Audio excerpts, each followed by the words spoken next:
बड़ी सुंदर कथा आज यही से प्रवचन शुरू हो रहा है।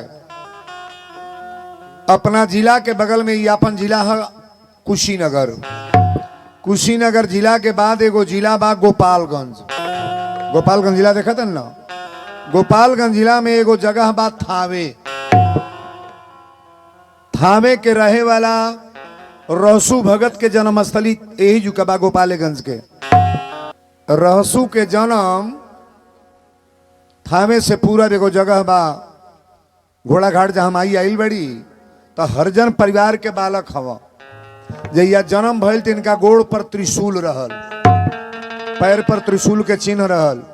इनका माई बाप कहले कि रहसू बुझाता माई के पुजारी हुई हैं। रहसू बचपने से चल गए कमरू कमेछा। अब बड़ा दूर जाके माई के इतना तपस्या कैले कि रहसू माई के बहुत बड़ा भक्त परमो भक्त पुजारी हो गई। रहसू अला थावे, उनका माई मर गई। रहसू आइल बने अपना माई के जिंदा भी कैले। मरल महतारी के जिंदा रहसू कैले और रहसू के नाम अमर हो गई कि रहसू माई के पुजारी बड़ा नंबर 1 के हो गई। आजकल के जे पुजारी बनता उ घरवे बर्बाद करे लगता। एगो मेहरारू आयल कल से बाबा हमरा पड़दरिया में सोखा बा, हमारिया घर पर मैलान हाँक देता। ई गड़बड़ बात बा कि ना बा? तू पूजा कर मना ना करब, लेकिन केहू के बर्बाद काहे करब? कई गो सोखा बड़े घर पूजल का पूजल। अरे बाप रे बाप है जो गोल गोला बाजार और दखनी घाटवा पर वो जौन लसिया जरे ना वही में लिट्टी लगा के खा को 5 गो 6 गो बैठे ओकुल के देहिया देखत में हमरा डर लागे। वो जुजाई नहीं घाटवा पर दादा डायरेक्टर भूत बाड़े सो लसिया जौन जरे लकड़िया वही में लिट्टी लगावे सो। तो जौन जे जगौले बा तौन जगावे, नीमन जगावे के चाही। टोना कोनो मेहरारू के सीखल देखले बनी? टोना ना देखले बनी। तो नहीं जौन बने कुल पहले रात भर करिया लुगा पहरी है सो। और 12 बजे राती के 1 बजे राती के बीचे में घर छोड़े ले। और जब जगावे लागी अलख ना तब पहले अपनी घरवे पर जगाई कि देखी मंत्र लागता कि पहले नाती पर लगाई, बेटा पर लगाई। जब नाती बीमार पड़े लगी ना, बेटा बीमार पड़े लगी तो फिर ठीको करी और तब जाके दूसरे पर जगाई। हमारे बेटा सिकटिया में कोनो ना आई बाइक खोल के बुझे वाला तो बुझते बा गाँव पर हो नहीं एक आध गो ताकि दे तो भैंस भी सूख जाई नहीं बड़ी सोजी। मर्दो कहो गो बाण है जौन नजर के खेल बा ताकि दे तो तोहार गाय अगर देती या 10 लीटर न तो बिहन से 1 लीटर जूनी हो जाई। तकले में भी असर बा महाराज। अगर ये रहित नहीं ना तो तुलसी बाबा ना लिखते कि भूत पिचास निकट नहीं आवे, अब महावीर जब नाम सुनावे। आज भी भूत पिचास परेत बा ना बा। अच्छा तो भूत पिचास परेत ना रही तो लोग सरेह में जाइत ना राती के डरन जाला कि पेड़ तर जाता नहीं कुछ धो लेता हई हो जा हऊ हो जा, ई डर बनल रहेला ना। लेकिन भूत प्रेत पिचास वही आदमी के धरेला जेकरा भगवान से आस्था ना बा। नारायण से अलग बा वही के धरी। गोपालगंज जिला में रहले राजा मनन सिंह।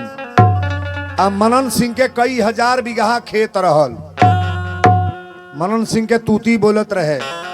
मनन सिंह राजा पहले लगान असुलात रहल कौड़ी, घोड़ा पर जाई मुनि वसूली, आप लोग सब लोग जानते हैं। तो राजा मनन के कई हजार बीघा खेती। राजा मनन अपना जीवन में कहले कि आज हमरे यहाँ आज थावे में एगो जग होई। जगी के तैयारी बनौल जैसा सिकटिया में तैयारी बनल। राजा मनन के यहाँ जग होता। आ जग जब शुरू भइल तो अपना पुरोहित पंडित जी के बोलौले आ बाबा के कहले कि बाबा हमरा यहाँ जग होता, रउरा एगो काम करी कि गड़ी के गोला, पान के पत्ता, नारियल, पियरी धोती, पियर अक्षत, दुब्बा, 5 गांठ हरदी लेके जाई या पहले गंगा माई के नेवता दे आई। जग पहले होला तो पहले न्योता के देव चाहिए, देवी देवता के न्योता। रउरा सिकटिया में जब बियाह तय हो खाना तो पहले काली माई के न्योता दो, वो मंदिरे पर न्योता पहले दो, नाते रिश्तेदार के ना, पहले देवी देवता के न्योता देव चाहिए। आ जे देवी देवता के न्योता देला ओकर कल्याण होला। आज तो वर्तमान में के न्योता दिया था, जहिया बियाह तय भइल पता कर कौन के पोखरा में बड़का बड़का बा 2 कुंटल दे दी कि ना, पता करो कि कौने मुर्गा फार्म एगो हे जो फार्म बका जन के कर हई गमगमौले रहता। हाँ हे बगल अम्बा ए रोडवा पर लंगड़ी के अगावा पता करो कि केकरी मुर्गा फार्म में बड़का बड़का बा, पता करो कि कौन चिकड़ा 50 गो बकरा दे दी। आप ईमानदारी से बोलना। बेटी के बियाह में कलसा धरा लगना, हरदी चढ़े लगना, लड़का के बियाह में कलसा धरा लगना, हरदी चढ़े लगना, कथा होला गिना, वेद मंत्र वेद पूजन होला गिना। अब वही घर में ले आके 100 गो मुर्गा काट, अब बकरा काट, इस सेनुर फायदा करी कि नुकसान? तुरंत बोलना। लोगवा काहे कहे लगी दादा हमार जवान हमार दामाद मर गए, हमार बेटी जवाने मर गए। जितना बुरा काम कर रहे वैसा ही हो रहा है। आज ज्यादा नौजवान मर रहे हैं कि बुजुर्ग? तन बोले परी 90 गो लड़का मर तड़े तो 10 गो बुढ़वा मर तड़ा, खोखता ढकचता मुई ना 90 गो लौंडे मर रहे नौजवान। चलनी में दूध दोहा कर्मे के दोष लो। बेटी के बियाह होके आ 100 गो बकरी रेतल जाई या मुर्गा रेतल जाई या मछरी। ये सुंदर काम है? अरे सुंदर काम करने का थोड़ा प्रयास करो भाई। अपने जीवन में तो मैं तो संभाल कर बोलता हूं महाराज, हमारी तो बोलने की आदत है, जैसा मेरा इच्छा है मैं बोलूंगा। आप सुनो न सुनो ये तो आपकी मर्जी है, लेकिन बढ़िया बात तो मैं बोलूंगा महाराज। राजा मनन की राजा मनन की यहाँ जब जग शुरू भइल तब पंडित जी के पुरोहित के बुला के कहले कि ले आके न्योता रुआ गंगा माई में दे आई। पंडित जी पियरे धोती पहिर ले, पियर गमछा, पियरे फेटा, अब पियर चाउर या बोरा में लेके पियर धोती गड़ी के गोला पान के पत्ता लेके चलल बड़े। राजा मनन के न्योता जाता, देखी न्योता से जो परेशानी शुरू हुई कि न्योता लेके बाबा राजा के, अरे डगरिया धैल जी न्योता लेके बाबा राजा के डगरिया धैल जी, न्योता लेके बाबा राजा के डगरिया धैल जी, न्योता लेके बाबा राजा के। हथवा में पनावा, हथवा में पनावा, सुपरिया लिहले जी न्योता लेके बाबा राजा के डगरिया धैल जी, न्योता लेके बाबा राजा के डगरिया धैल जी, न्योता लेके बाबा राजा के। डगरिया धैले जी न्योता लेके बाबा राजा के। राजा के न्योता लेके जब पंडित जी चलल है तो रास्ता में गईले तो रहसू चमार जौन रहले ओई रोडे पर राजा के जमीनी में जूता चप्पल के दुकान कैले रहले। रहसू गरीब परिवार के बालक हवा। आई कबो न सोचब कि भगवे दुर्गा जी पंडित जी की यहाँ आई ले, दुर्गा जी बाबू साहब की यहाँ आई हैं, दुर्गा जी फलाने यादव की यहाँ आई हैं, दुर्गा जी फलाने पटेल की यहाँ आई हैं। अरे दुर्गा जी के पाठ करता तो जौन है खचिया बसवा बिना तो नहरिया पर ओ को घरे माई आ जाई है। नहीं है, नहीं है। कथवा रुरा के आज जगा दी, खाली ध्यान से सुना कि वीरेंद्र बाबा का बोलनी। आज न्योता लेके जब चलने तो रहसू कहले बाबा गोड़ लागा तानी। पंडित जी ताकत ना बढ़े, फिर रहसू कहले गोड़ लागा तानी। 2 बेर लगले ना तकले, तीसरा बेर रहसू कहले ए बाबा गोड़ लागा तानी। पंडित जी कहले का बकबका तड़े बेमतलब के। रहसू कहले बाबा रोज गोड़ लागत रही तो आशीर्वाद देते रही। आज कह तनी का बकबका तड़े। कहाँ जाता नहीं पियरी धोती पहिर के बड़ा फरहर बन के जाता नहीं। पंडित जी कहले अच्छा तेरे आगे अब जबान निकलिए मत खतरे बा। रसू कहले बाबा आखिर कारण का बा बतैबो कर। पंडित जी कहले तोरा मालूम नहीं बा राजा मनन की यहाँ जग होता नेवता लेके जाता नहीं। आई चमारे के जात रही है मैं टोक दिले। रसू भर भर रोए लगल कहले बाबा रौरा ब्राह्मण हई हमरा तो प्रणाम करे के कर्तव्य बा। अच्छा पंडित जी के केनाई गोड़ लागी सब लागी। अब बाबा आशीर्वाद दे। अब बाबा गोड़ लगले पर ऋषिया अच्छा बात थोड़न बा। रसू कहले बाबा ऋषि काहे हई। पंडित जी कहले राजा मनन के नेवता लेके जाता नहीं रास्ता में टोक देले। रास्ता में टोक देले चमारे के जाती रही है मैं भद्रा को देले। रसू कहले बाबा नेवता लेके जाता नहीं तो जाई हम चमार जरूर हई लेकिन माई के प्रति आस्था हमरो बा। कहाँ जाता नहीं है तो राजा मनन के नेवता लेके जाता नहीं। अगर राजा मनन जान नहीं है कि रहसुआ चमार बोलल हो तो चूल्हा भार झुकवा दी है जिए ना दी है। रहसू कहले बाबा एगो बात कही कहले कहले 2 रुपया हम कमैले बनी हमरो रुपया ले जाई आ गंगा जी में डार के अब बता देव कि रहसुआ चमार दिहलस।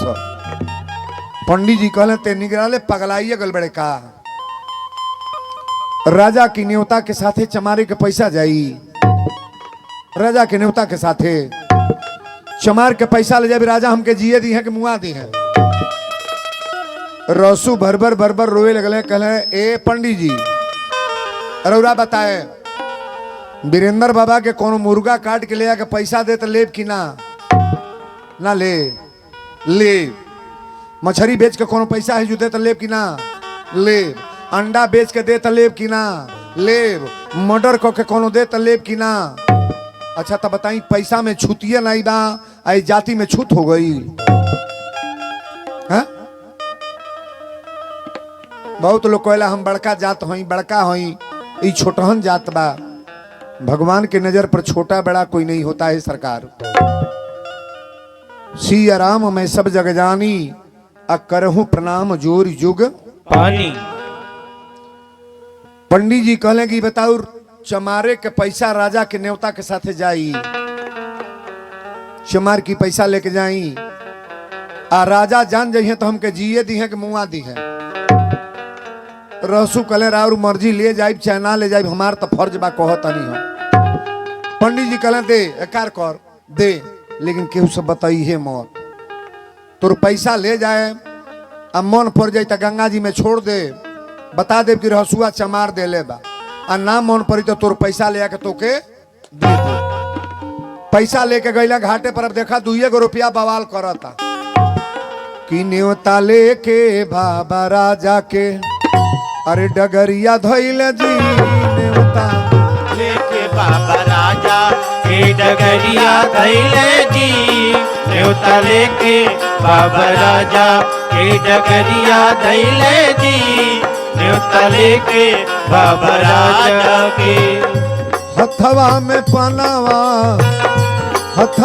पनावा सुपरिया लिहले जी नेवता लेके बाबा राजा के डगरिया धइले जी नेवता लेके बाबा राजा के डगरिया धइले जी नेवता लेके बाबा राजा के। ले गई पंडित जी नेवता गंगा माई में हे तरह हड़ाक दे फेंकल कहले गंगा माई नेवता बा ले ला राजा मनन के यहाँ जग होता। पानी में नेवता गोल गड़ी के गोला पान के पत्ता सजी वही में दो ही गोल। अब पंडित जी रास्ता पकड़ के नेवता डार के जाए लगना तब गंगा जी में बाढ़ ही आ गए। पंडित जी मुड़ के तकल तो कहले रे पनिया बढ़ता का। बाबा कहले ओ राजा के न्योता दे दिया चमड़ा के पैसवा तो थैलिए में बा पनिया जलनी है कहे बढ़ल उहे रहसुआ के पैसवा धैले रहल थैली में। कीमत 5 लाख के ना बा कीमत 1 रुपया के बा। 1 लाख का कीमत है कि ये 1 रुपया का 1,00,000 रुपया अगर बिना मन का देवी देवता को चढ़ाते हो कोई काम नहीं करेगा। 1 रुपया का धार ना ही कुछ बा, नीवी का पत्ता ले लो, श्रद्धा से चढ़ावा ना, मई उतने पर खुश बाड़ी है बाबू। कितने लोग देला ना, कहला 15 गो गड़ी के गोला फोड़ली हम आई है तो कहीं है जरूर। आ कोनो मेहरारू जाई तो कही 2 गो अगरबत्ती ले आके हम माई के बरली हैं, तो 2 अगरबत्तिया ओकर तगड़ा बा, 15 गो गोलवा ना। बोलो सच्चे दरबार की जय। कथा बड़ी योजन के बाद बड़ा ध्यान से प्रवचन को सुनेंगे आप। जब पंडित जी देखले कि पानी बढ़ता, 2 गो रुपया नहीं फेंकल रहे, पनिया बढ़ता। आर जब धैले पंडित जी डगरिया, आ गंगा जी में उठली लहरिया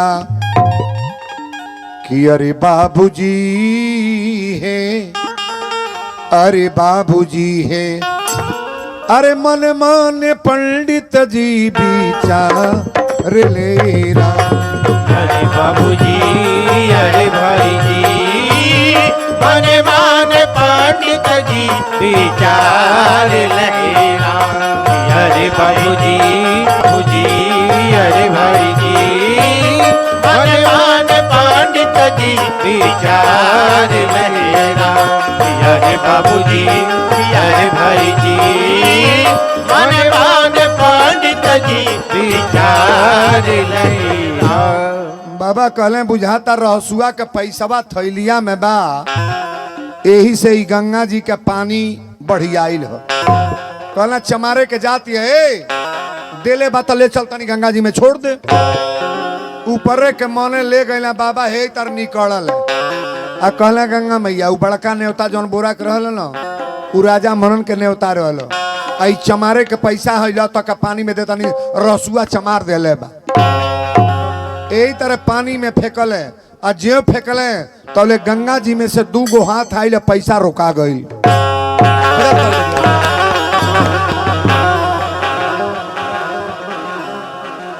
चमारे के पैसा हाथे पर रोकाइल बा। पंडित जी देखल पनिया में तो कहले रे हाथे पर पैसा, हाथ पर। अच्छा रही देखी तर दिमाग बौला जाए कि ना, कि बाप रे बाप राजा के पैसा पानी में दही गल, चमारे के पैसा हाथे पर।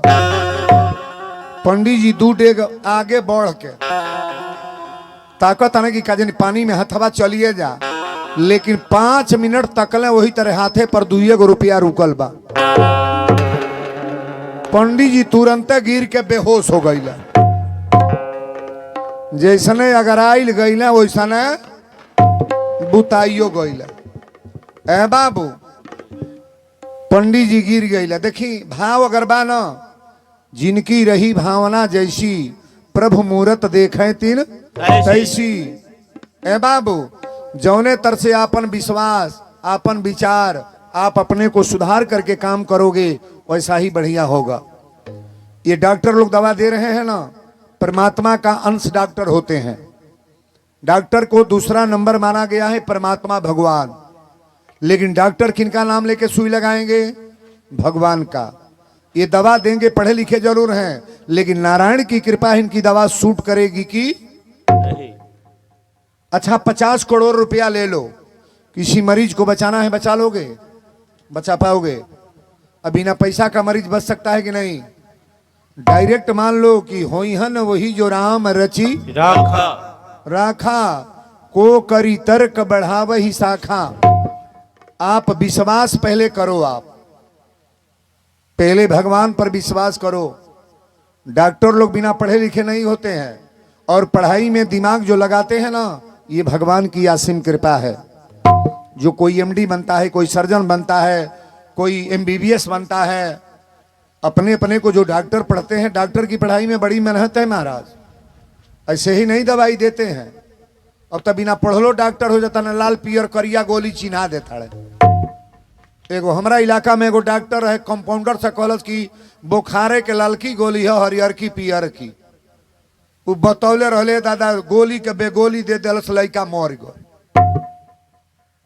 हल्ला भइल त हे तरता लाद फान के कंपाउंडर डॉक्टर दोनों जने गए लोग। कम जानकारी जान के खतरा। दवा कभी भी कराओ तो जानकार डॉक्टर से, जो समझदार डॉक्टर हो, पढ़े लिखे डॉक्टर हो। डॉक्टर का शिविर जब लगता है ना, तो आप लोगों का तो सहयोग डॉक्टर करते ही हैं महाराज। बहुत डॉक्टर ऐसे हैं कि बिना पैसे का भी ऑपरेशन करते हैं। नहीं करते हैं, नहीं करते हैं। है लोग भैंसा डबर है, जाला लोग कौन जगह भैंसा की कौन जगह ये नहीं कहना बाबा बिना पैसा का खिया बनता, पैसा दवैया के लागेला है। हमरा भंडरियों के मेहरारू के दोनों आंखी बनल बनल के अच्छा बाबूजी के बनल, हम कहीं मौगी के तोर बनल कहता बाबूजी के बनल रहू मेहरारू के कह दे। लइकन लइकन के आँख खराब हो जाता, बार आँखी के नहीं पूछे के हेते ते लइकन के काने से कम सुनाता। समाज में जौन चलता वीरेंद्र बाबा आज वही के बोलब। आ एक कथा के रउरा लास्ट ले सुनब कि आज कितना जान कथा में बा। अबे दुर्गा माई के बुलावे चलता नहीं हम एक कथा में लाख स्टोरी देखे कि वीरेंद्र बाबा कथा तो रोज कहली हाँ, लेकिन आज कथा में रउरा एकदम प्रकाश कर देने की हाँ कोनो चीज बोलल बानी। बोलो सच्चे दरबार की जय। कहले पंडित जी तकले पनिया में तो देखो तना हथवा पर पैसवा रुकल बा। अच्छा राजा के पैसा रोकाइल बा कि चमारे के? रहसु हरजन के पैसा हाथ पर रोकाइल बा। रहसु गुरु कहल गल बड़े बाबू, रहसु गुरु संत रहसु हैं। कोनो जाति के नाम से संत ना होले।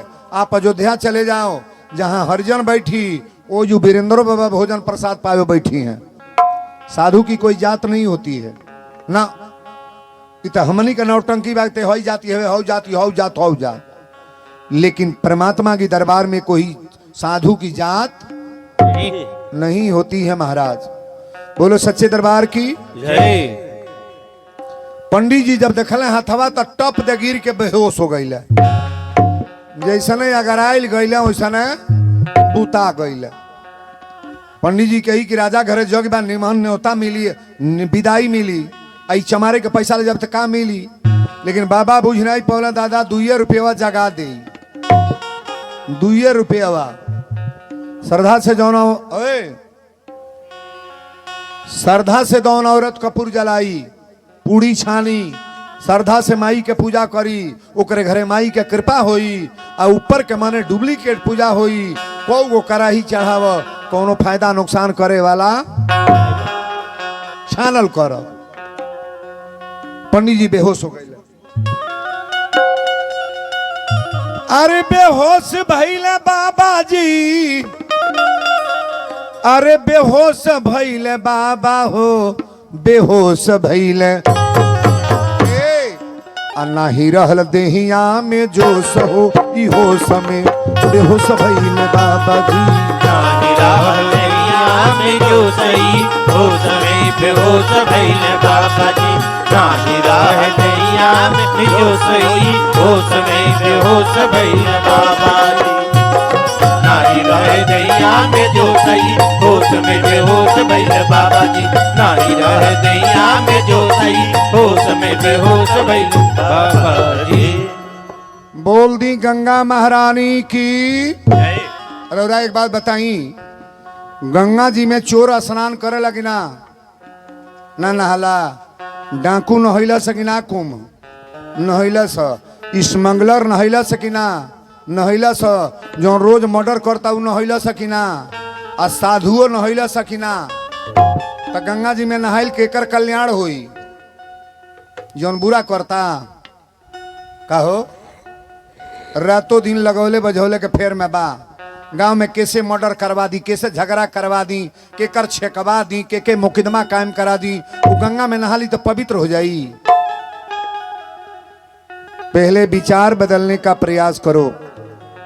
अगर विचार बदल गया तो गंगा में नहाने का फायदा ही फायदा है जी। आप नहाओ, मना नहीं करेंगे, ए कथा सुनो आप, और कथा में जितना अपने लायक चीज हो उसे लेने का प्रयास करना। ए बाबू, पंडित जी तकले तो हथवे पर पैसवा रुकल है। रे रे बाबिया बैठ, हथवे पर पैसा रुकल बा। पंडित जी तकले तो कहले दादा पहले राजा से चल के का बताए। ए राजा मनन के कौन जवाब देव कि राउर पैसा पानी में दही गईल है, आई चमारे के पैसा हाथे पर रुकल रहल है। अब सबसे ज्यादा खतरा में के पड़ गई? बाबा पंडित जी। लड़का के कुंडली के बनावेला? बाबा। जनेऊ के कराई? बाबा। मुड़न के करवाई? बाबा। कथा के बाची? बाबा। तिलक के चढ़वाई? बाबा। बियाह के कराई? बाबा। ए बाबू, बूढ़ऊ मुँहले त पिंडवारी के करी, श्राद्ध के खाई, चौकी या खटिया लाद के ले जाई, तो निमनो करी है बौरो करी है, भोगे के बहबे के कहो उ तो अपन मोइल छोड़ा दिहलस। जे लाद फान के ले जाता ओकरा ना भोगे के बा? नहीं भोगे के बा? अगर बाबा कर्मकांड का सामान ले जा रहे हैं तो उस तरह का गायत्री मंत्र करने का प्रयास करो, बढ़िया पूजा करने का प्रयास करो कि आपका भी पाप क्षमा हो जाए महाराज। उनके बहुत लोग गाँव में कहले वीरेंद्र बाबा कथा नहीं बाची दे, हम कथा हम बाचो, हमरा मन के बा अत तिलक चढ़वा देव तो हम ना, बियाह करवा देव तो ना, उ के करे मान के बा कुल कोई। एक बाबू साहब कहले चाहतनी पिताजी के कर्मकांड रौरे हाथ से करवैती हम, मर गए बाना जितना रुपया कहीं हम दे दे, हमके 5 करोड़ देव तबो हम कामे में भोजे में कर्मकांड न हम ना कराए। ऐसे बढ़िया कोनो कर्मकांड बा हो? भगवान की कथा सुनावत तनी, इज्जत के साथ आवत तनी, पानी पियनी, नाश्ता कैली, चाय पी के अपना घरे गईली। कोई उंगली उठा देगा इसमें? उठाएगा कोई? आओ में जब है तत गठरी है न बनहली है तत कहे न बोरा में है न बाल्टी है न रजाई गद्दा है न कहीं अगर हाँ तो लूटले बाबा बवा आज जो लूट नगदे यहू लोग का इज्जत होता ना, का कही जा पंडित लोग के का कहीं। कुछ पंडित जी लोग भी गड़बड़ कर दे रहे हैं ना। कोनो गरीबे की यहाँ गईला कामे में कहता नहीं है तने लेप तब तो के करो अमुअल बाबू कर जेठ बेटा बाबू बुढ़वा रोई कि नहीं रोई? ए बाबा हमरा लगे तने बा हाय हाय परवर पार के बाबा जाला लो परवर पार वाला अथिया नहीं खा लोग एक साहबा में पहले बुढ़ऊ बाबा रहला। हाँ अब तो मन कोई जाने बात सब तई करेला सब कर्मकांड बिना करवले हमनी का पवित्र ना होखल जाई। ए में केहू गरीब बा अपन कमे देला आ केहू ऐसन बाकी चाप के ऐसन करी कि बाप हो ओके उखाड़िए देव पड़ेला। गरीब कोनो 5 रुपया गोड़ लागत तो बुझा 5 लाख हो। हम एक दिन कहले रहली कि जेकर जितना शक्ति बा उतना में काम करो। अब ब्राह्मणों को संतुष्ट रहना चाहिए महाराज। हम तो कर्मकांड नहीं कराते हैं लेकिन संतुष्ट रहना चाहिए कि बाबा मुझे क्या नहीं मिल गया। पंडित जी ओजू सर रोते चलल है, 2 रुपया हथवा पर रुकल बा, रोते चलल बाड़े और रोते चलने कहले कि पहले राजा मनन के चल के का बताए कि राउर पैसा पानी में दह गईल हो, आई चमारे के पैसा 2 रुपया लेकिन यहाँ हाथे पर रोकले बड़ी गंगा जी। लेकिन पंडित जी सोचा तने रहसुआ के देही पर कोनो देवता बा कहा। रहसु चमार के शरीर पर देवता। जात से मतलब नहीं है, जात कोई भी जात हो, लेकिन विचार से मतलब है कि आपका विचार 1% अच्छा है। चमारे का लड़का हरजन का लड़का साधु बनल बा, चंदन टीका लगौले बा आ सीताराम सीताराम करता, सुंदर भोजन करता, तो के दंडोत कैले में दोष लागी? कहो दोष लागी? अब पंडित जी का लड़का दारू पी के नाला में गिरल बा, ओके गोड़ लागल जाई कि बाबा दंडवत? वो ब्राह्मण बनने से क्या मतलब है? कर्म क्षेत्र अपना देख लिया जाए। बाबा लिखे हैं कि बंदो प्रथम महीसुर चरना, पृथ्वी का देवता ब्राह्मण है और ब्राह्मण बढ़िया कर्म करेगा तो ब्राह्मण तो ऐसे ही पूजनीय है महाराज। पूरे उत्तर प्रदेश बिहार में हम जाते हैं, हमको लोग प्रणाम करते हैं कि नहीं? सारा इलाका पैर छूता है। अगर सुंदर रहेंगे तो सुंदर आप कार्य करोगे, सुंदर नहीं रहेंगे तो तुरंत बेकार हो जाएंगे महाराज। 4 दिन के जीवन में उल्टा पुल्टा काम न करो। अच्छा जे कुल बटोरा था ओकरा मरे के बा कि ना? नहीं मरे के बा बाबा, ना मुई है ना मुई है। हम बार बार कहिले दुनिया में जिंदगी के 4 दिन के मेलबा, झमेल कौनी काम के जाए के अकेलबा, झमेल कौनी काम के जाए के अकेलबा, झमेल कौनी काम के जाए के अकेलबा, झमेल कौनी काम के।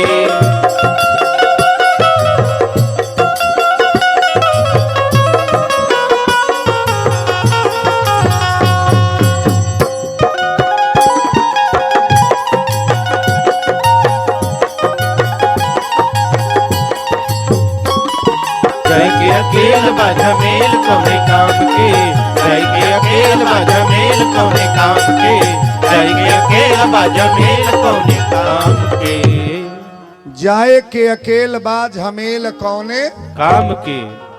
ये जे झमेला में पड़ल बा तन ताकब हमरा और ए तन ताकब हमरा और बड़ा सुंदर भाव बा। हई बानर फंसावे वालन के देखले बनी ना,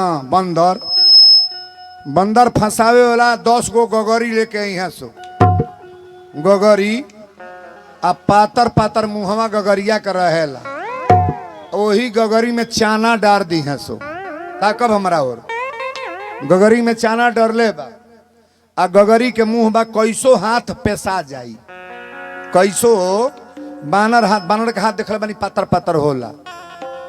गगरी में चाना डार दी है। सो आ कैसो हाथ पेशा जा आ जगह जगह गगरी धो दी है। सो आ टप टप बानर लोग चाना के ललचे में हाथ डार दी आ डारी के मुठ्ठा बांधी लोग। चनवा निकली है तो मुठ्ठा बनिया कि ना, आगे हे तर निकल जाई। चना कैसे निकली? मुठ्ठा में पकड़े के पड़ी। आ जब मुठ्ठा बनले आ उठावत न तो गगरी सहित उठाता। अभी बानर ही बुझा कि दादा हमके गगरी पकड़ लेहलस। बानर बुझाता गगरी पकड़ लेहलस, लेकिन गगरी नहीं पकड़ ले बा। वो बानर के बुझे के चाहिए कि गगरी को मैं पकड़ रहा हूं। माया में आप नहीं फंसे हो। माया में दुनिया वाले नहीं फंसाए हैं, माया में खुदे आप फंस के मर रहे हो। ये चाना गगरी का दोष है कि बंदर का? नहीं बोलोगे? बंदर का दोष है, गगरी का दोष नहीं है। अगर मुट्ठा खोल दे तो गगरी से छूट जाएगा कि नहीं हाथ? अब वह मुट्ठा हम लोग पकड़े हैं। भाई बेटा हुआ हो तो माई हो तो मौगी हो तो लइकवा हो तो भैवा हो, सब हमारे बा। अब बा के हो ना मोरे के बेरज मई की तोहार के बा, मोरे के बेरज मई हो। जब सांस टंगाए लागी आ तनी उठावे बैठावे के पड़ी, तब देखिए कि बेटा तोहर कौने खोल के चलता। जौन मेहरारू के बियाह को लेल बड़ा कौने खोल के चलती आऊ। समय वही दिन पता चलेला। जांगर बतवले तो कैसहू रहिला, लड़कपना कैसो बीत जाई, जवानी कैसो बीत जाई। जेकर बुढ़ौती निमने कटे ओके हम कटल मानी ले। बुढ़ौती रौरा पता करे इलाका में 20 गांव केहू केहू के कटत होई, केहू केहू के कोटी। बुढ़ौती कटाना बड़ा मेहनत है महाराज। हाँ राम जी अमन पूरा जोतले बना, यहाँ से वहां ले सब विस्तार बा।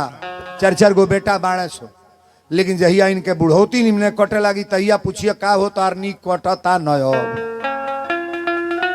अब तो मास्टर है बाड़े। वीरेंद्र बाबा के बेटा 2 गो बाड़े, सब कमैले बानी, पूरा देश प्रदेश जोतले बानी। जहिया हम लकड़ी पकड़ के ठेके लागब तहिया लोग पूछी कि बाबा निमने बानी, तब हमरा आंखी में आंसू न आवे कि बाबू हम निमने बानी।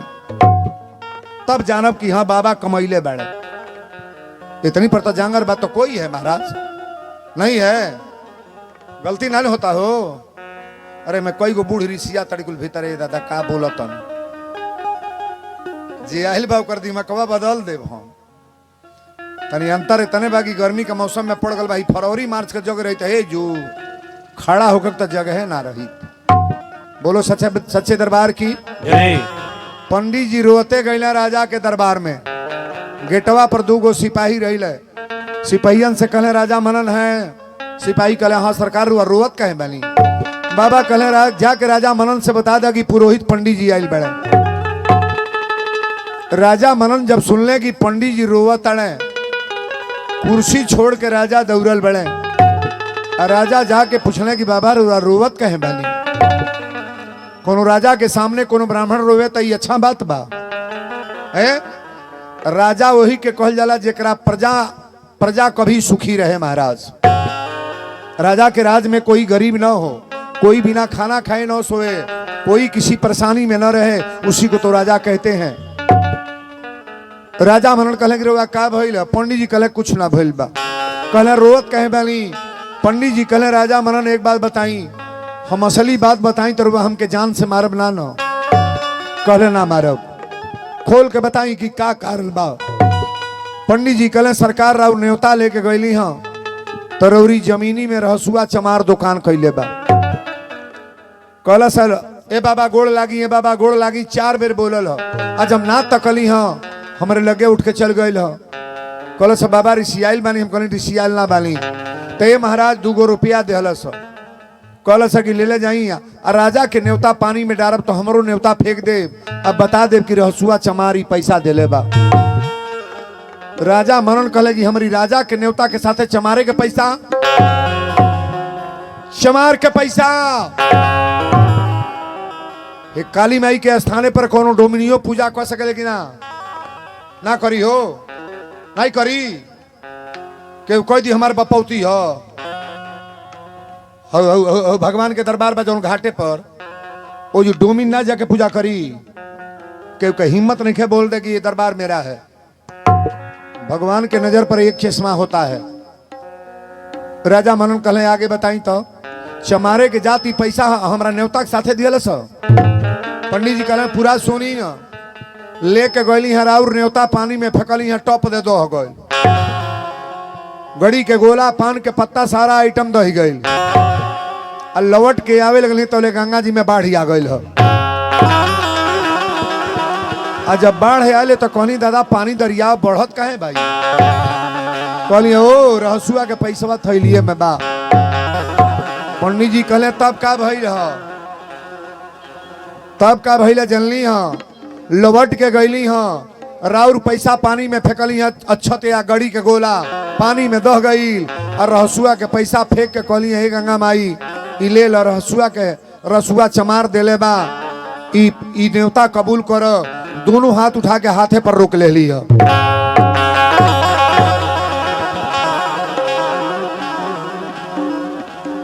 राजा मनन कहले का हमार पैसा पानी में दही गया चमारे के पैसा हाथे पर रहसुआ के पैसा हाथ पर। पंडित जी कहले सरकार यह गलती कैले बानी ओकर पैसा हम ले गए बनी। राजा मनन कहले बाबा एक बात बताई रहसुआ के ऊपर कोनो देवता बा कहले सरकार हम तो सुने ली राती के कतरा काटेला सरेहे में कतरा काटी आ 7 गो बाघ ना धेला 7 गो बाघे के दौरी सांपे के चाबुक गटई में जौन रसरी रोहला ना सांपे के बनावेला आ बाघ नाथ के आई राती के दौरी को के अनाज निकाल के माई के प्रसाद चढ़ावेला।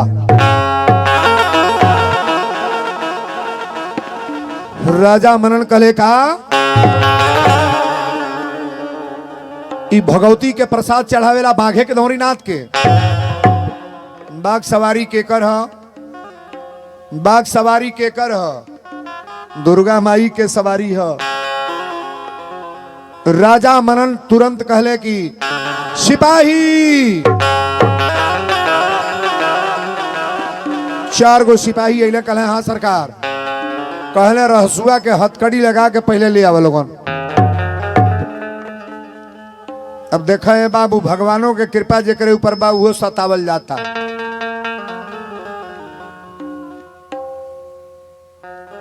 घमंड जौन हम लोग करते हैं, ये घमंड से आप बर्बाद होंगे कि आबाद।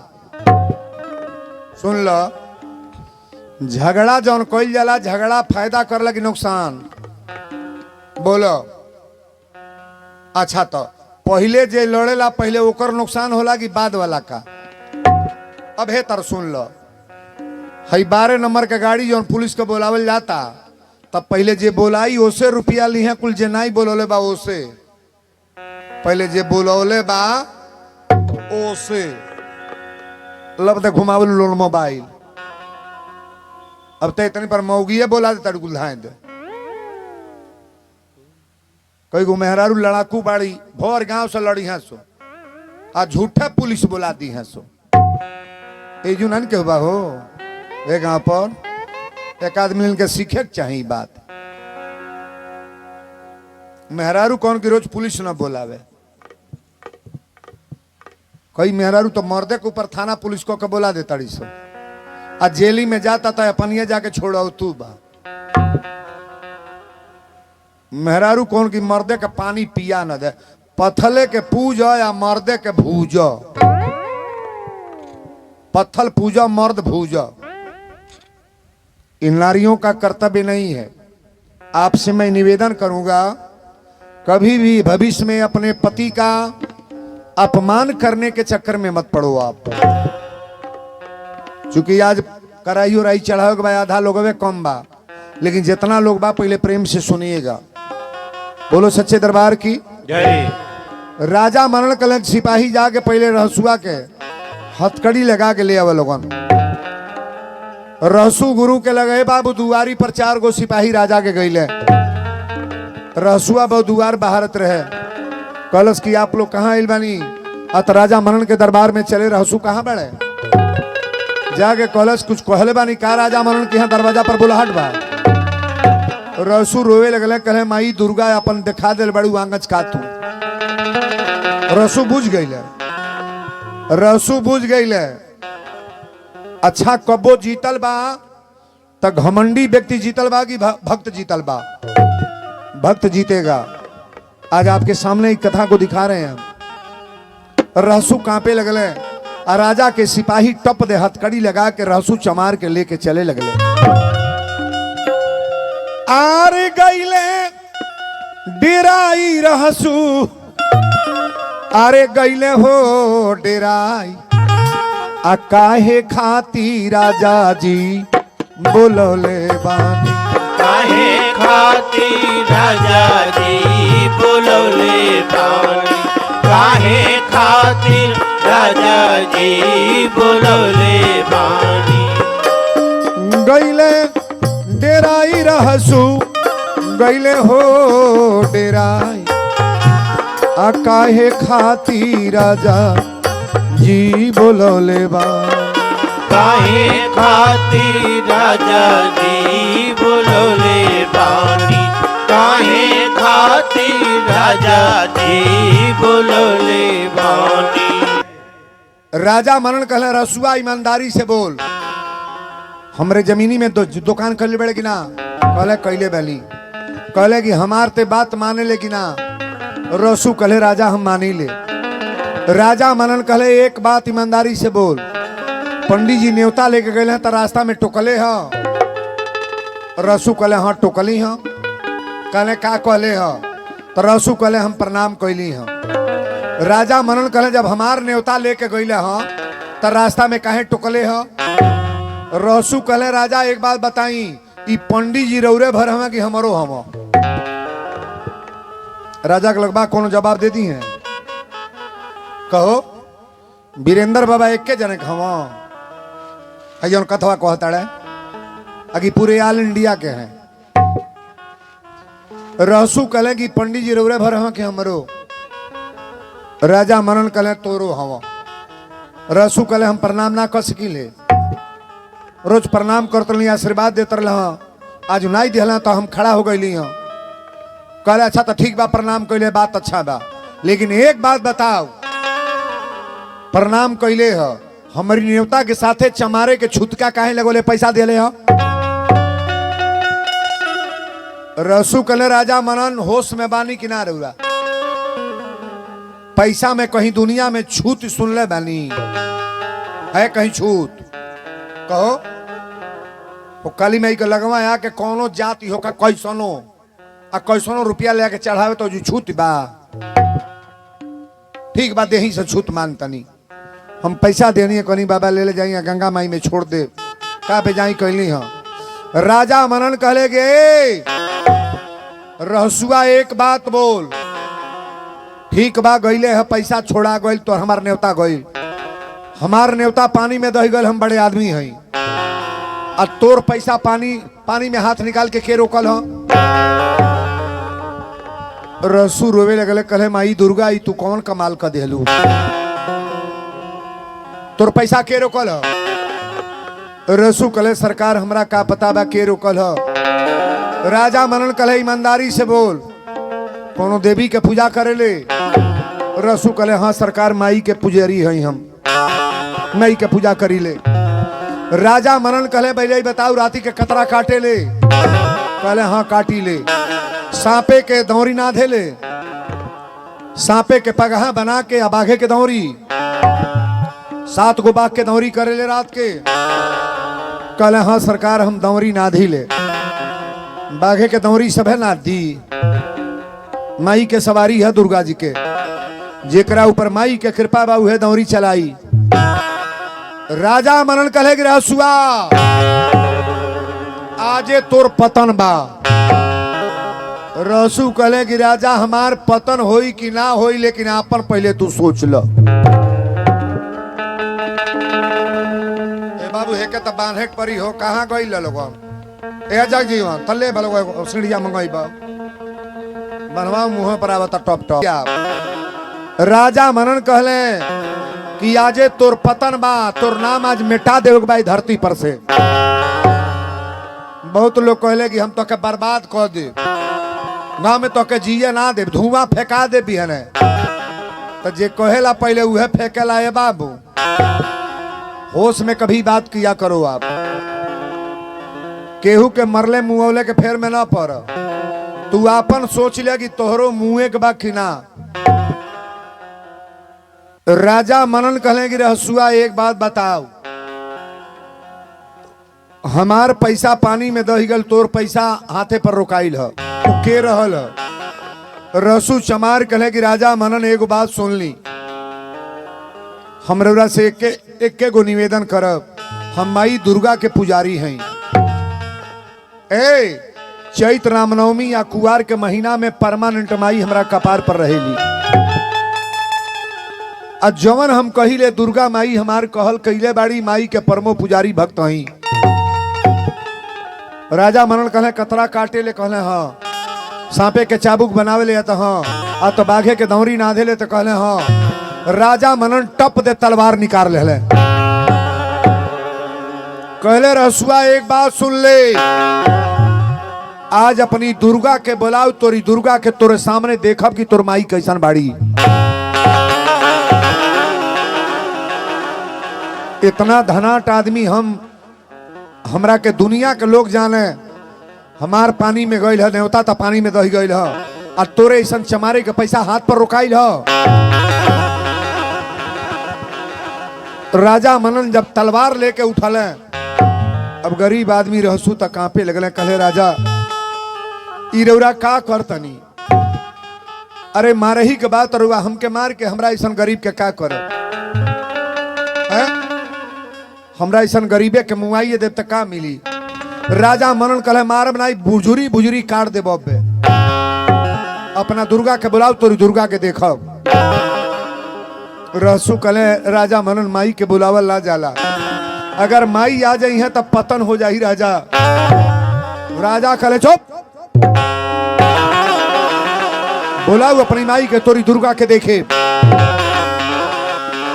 रहसू कले राजा मनन बुलाई मत, अगर माई आज है तो रुआ घर में केहू दीपक जलावे वाला बची ना, केहू बची ना। राजा मनन कहले हमरा घर में केहू बची चाहे ना, लेकिन तोके तक काटिए देबो पे। रहसु 9 गो खप्पर जरवले। माता जी के 9 गो बहिन हलो आ दुर्गा जी के कथा चलता, नवरातन चढ़ल बा, आज पूजा होखे वाला बा। ए कथा के तनी बड़ा प्रेम से सुनब। माई पहले रहली कमरू कमेछा। ए बाबू, कामाख्या वाली माई के रुआ सब जनी जानी ले। कमरू कमेछा में माई रहली। माई दुर्गा कहली कि रहसु एक बात सुन ले, कमरू कमेछा से आज से हमार बाग कहीं बाहर गइल ना बा।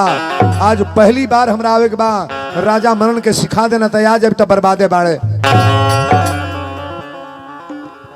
रसू हथवा जोड़ के कहे राजा मनन अबू से बात मान ली, माई के बुलौला के प्रयास मत करी, राजा बर्बाद हो जाए। राजा कले चुप, बुलाओ अपनी दुर्गा के, तोरी दुर्गा के देखब।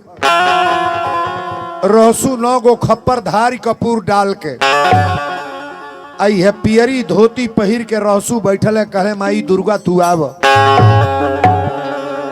अब हमरा तो जौन लिखल बा तौन होइबे करी, तू आव। और रहसू जब पचरा गवले, तनी ताली बजा के सब लोग गाले भाव से।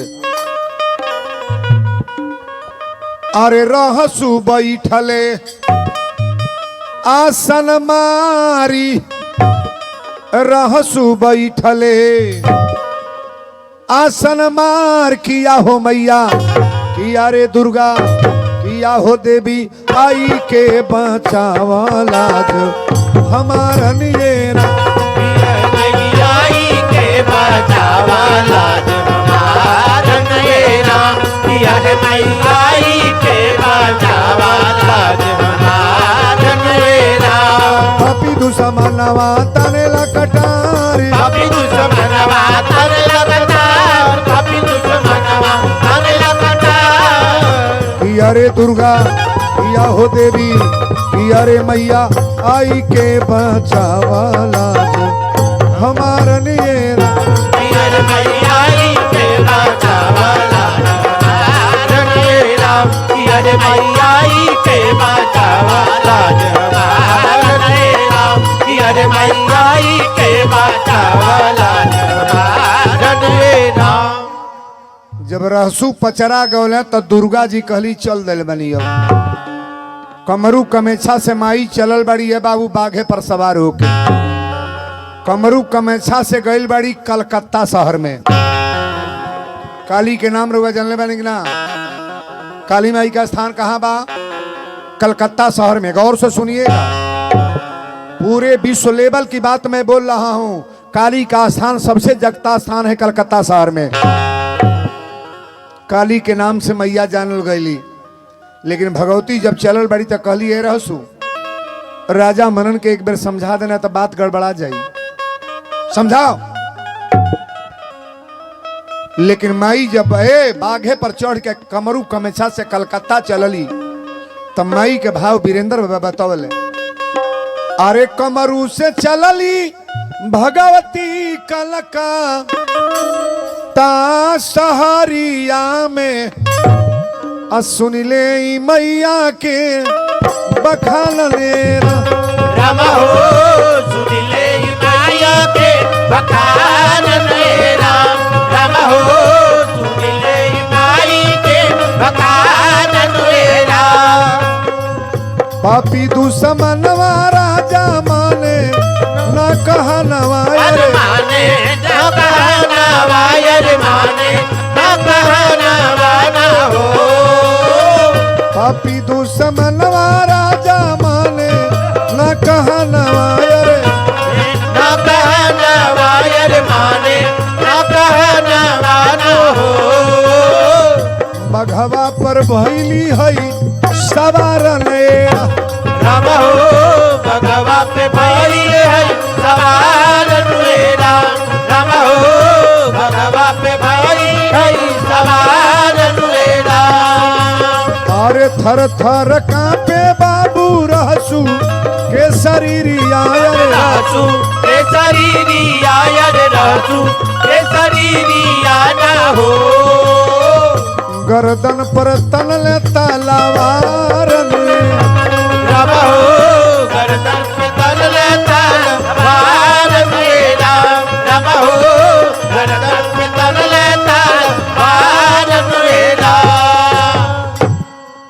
बाबू राजा मनन रहसू के गर्दन पर तलवार तनले माने की तो के आज काट के भुजरी भुजरी कर दे। बुलाओ दुर्गा के। रहसू कहले राजा मनन ना मान, विनाश काले विपरीत बुद्धि। जब आदमी के बर्बाद होके करला तो केहू के बात माने ला, घमंड अपना ही बर्बाद करता है बाबू। रहसू बड़ा निवेदन कैले कि राजा बात मान ली, अबो से माई के लौटा दी। माई दुर्गा के बोलाई मत, जहां आवेली तहां बर्बाद होला, ना बोलाई। विश्वास करी माई बाड़ी। बहुत लोग ही कहला कि दुर्गा जी बाड़ी कहाँ। ए सिकटिया में कोई जना इहो कहत हो कि झूठा के मूर्ति धल बा, काली माई कहाँ बाड़ी। काली माई तो ऊ कह दी है रातिये राती तोरे घर में केहू दिया बारे वाला ना बाची। भगवती ना एक के रात में उत्पात मचियो यहाँ का दादा का आ तो 9 गो रहला गाड़ी पर बैठ के गला कुसमी जंगलवा में पेड़े में लड़ के 9 मर गईला। देवी देवता से खिलवाड़ न करो आप। माता जी की पुजारी जितनी यहाँ बहनें माताएं बैठी हैं, देवियों से देवताओं से खिलवाड़ न करो आप। श्रद्धा से चल बाहर भाग जल्दी, श्रद्धा से मत्था टेको आप। राजा मनन कहले अपनी दुर्गा के बोला, तब्बे से कहता आवताड़ी कहाँ बाड़ी। तब माई अली कमरू कमेसा से कलकत्ता में। का नाव धराइल बा, काली के नाव से जानल गईली। कलकत्ता से कहली कि ये रहसू अब समझा दे, अब हम आओ तनी, टाइम हमार हो गल बा। बिहार के राजधानी कहाँ हो? बिहार की राजधानी पटना। पट्टन वाली देवी के नाम सुन ले बनी। पट्टन वाली देवी कलकत्ता शहर से चलल बड़ी पटना में।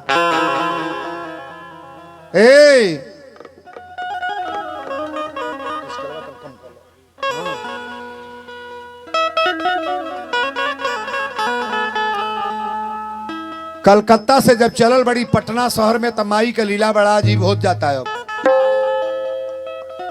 आर किया हो रो, अरे कलकत्ता से चलली भगवती, अरे पटना शहरिया हो। पटना शहरिया भगवती, पटना शहरिया हो। पटना शहरिया भगवती, पटना शहरिया हो। कायम किए रहो पटना है।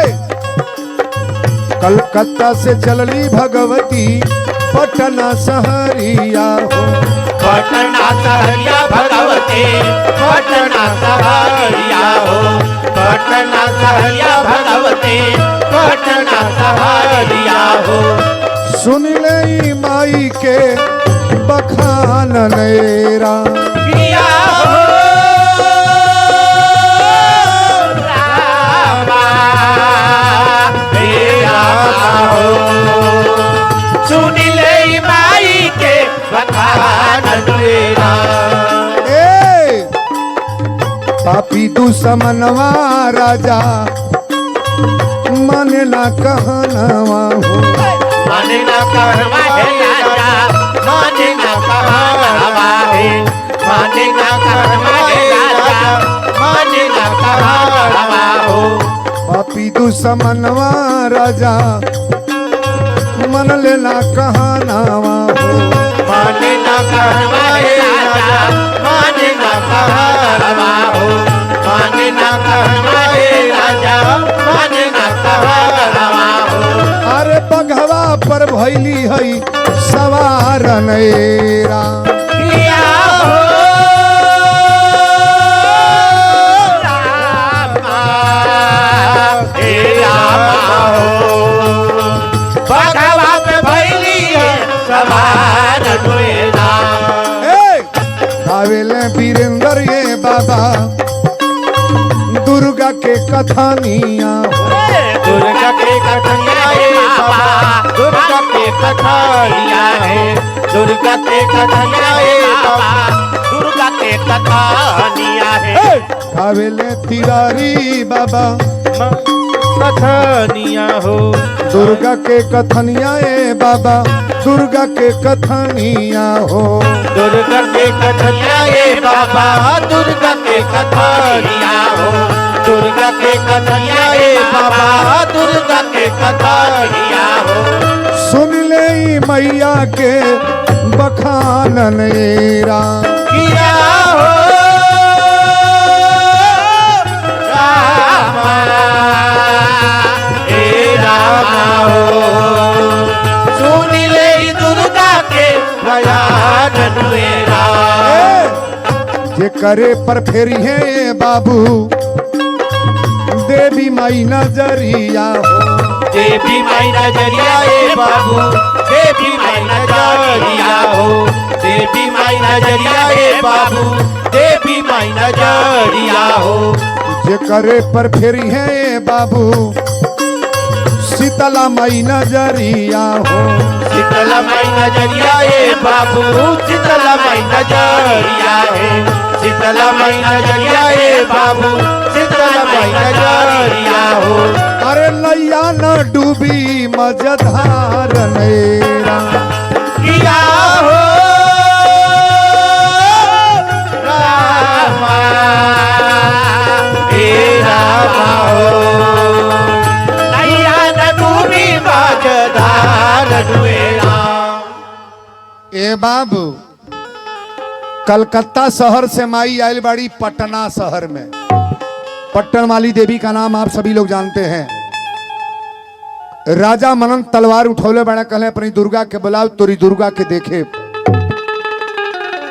दुर्गा जी कली रहसुआ एक बेर औरी समझा देव घोड़ा घाट आए गोपालगंज जिला में घोड़ा घाट एक जगह है आज भी वर्तमान में माई का दरबार वहां है ए माई जब अली घोड़ा घाट में तो कहली अब मना कर दे औते बानी थावे में आ जाए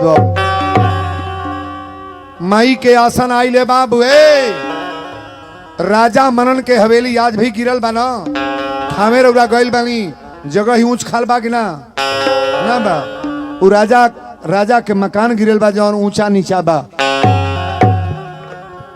बड़की बड़की दीवार रहे आज भी वर्तमान में सब समान वहां है महाराज बड़का बगीचा रहे आज भी पोखरा है लेकिन पोखरा छोटा हो गया है अब भरते भरते माई बाघ जब लेके अली तो पहले एक राउंड थामे घुमली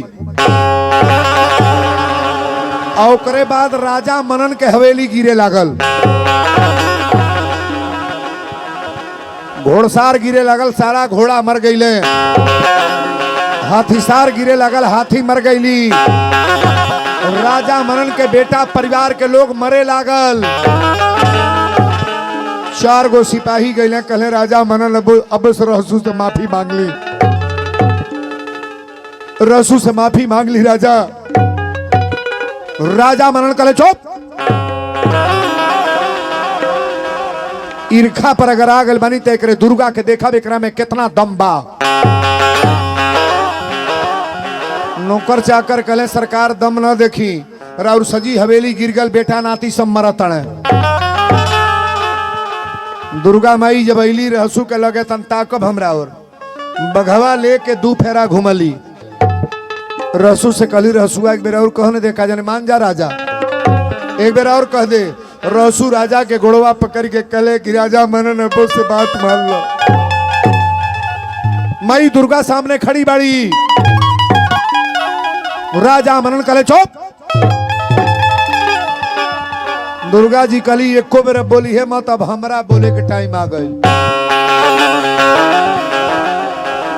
टप दे माई दुर्गा अली आए बाबू रहसू के कपार फाड़ के कंगल निकल गल ताल भी आएगा बिगारे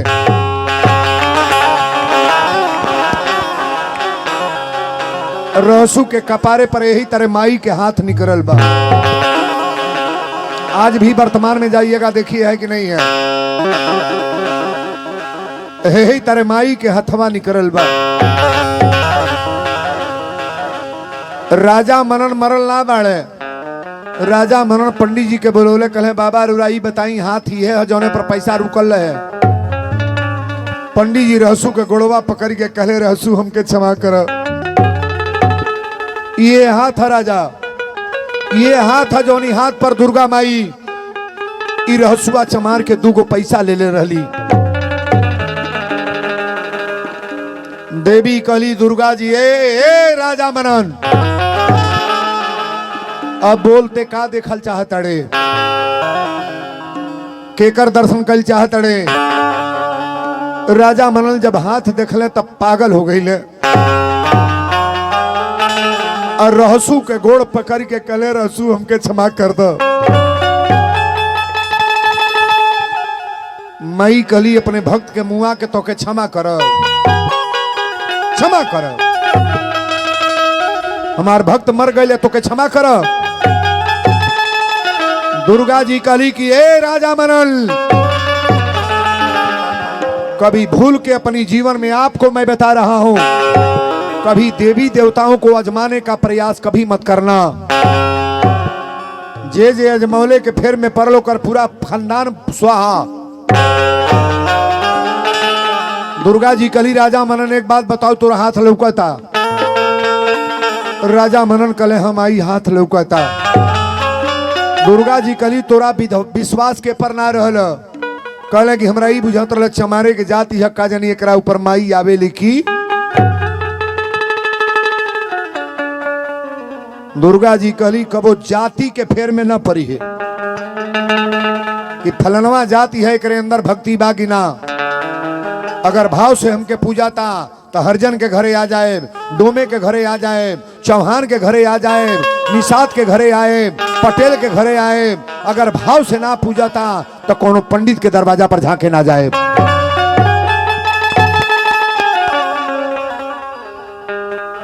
दुर्गा जी कली बोल का कहल चाहता रे। अब राजा मनन कहे दुर्गा माई तो से निवेदन ये बागी अब तक सब मर गए हमके बचा लो। कहली धरती पर कहीं ऐसनो भइल बा कि नीमन मर जा बौरका बची भइल बा, तोके बचाए, तोके बचाए दुष्ट राजा। ई रहसू ना बोलता है माई दुर्गा बोल रहल बड़ी। धाय दे माई के कृपा भइल, रहसू के प्राण तुरंत निकल। ताली बजाई कब यार। लेकिन कथा तो अब बदले जाता।